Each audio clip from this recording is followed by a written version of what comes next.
Greek, we have Les Misérables.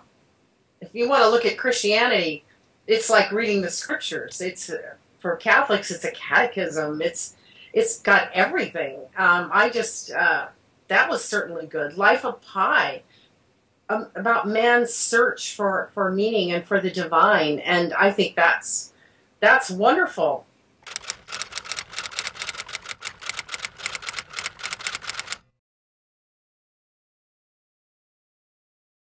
When stories are really religious, they don't really do that well. I don't think they tell their story well enough. Les Miserables begins in the suffering of people, and that's why it rises, I think, to such a beautiful level of not only treating religion well, but first of all treating humanity well, or at least showing the inner life of the human person and the power that can have over one's neighbors and family.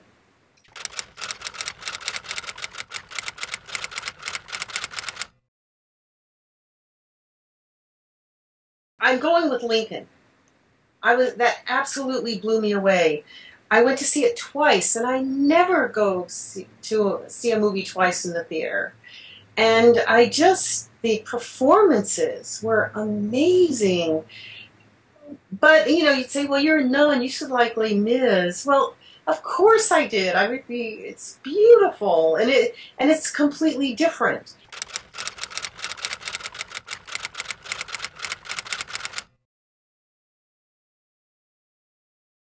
I went to see Lincoln, and then the next day I went to see Silver Lining Playbook. Well, I thought to myself when I saw Lincoln, this is going to sweep the Academy Awards. And then I saw Silver Linings Playbook, and I said, uh-oh, threat to Lincoln.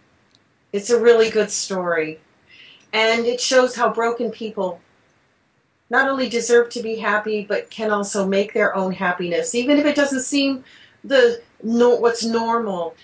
It's not about what's normal. It's about, I think, what works for a couple. And I just really liked it.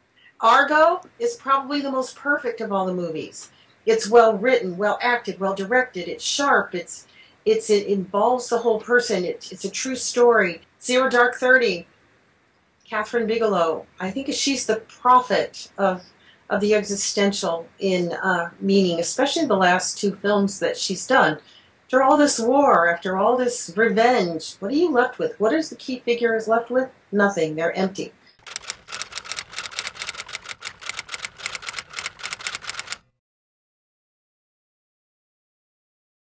I think film is unique to be able to reach the spiritual or to transcend our daily lives because it's multidimensional.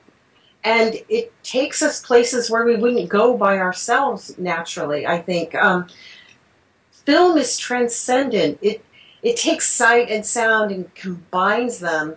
And by doing that, through our senses, it reaches our emotions. And especially if the story is well written, well filmed, and of course if the sound is well integrated, well, it becomes a real physical experience. It's not just not a story in your head.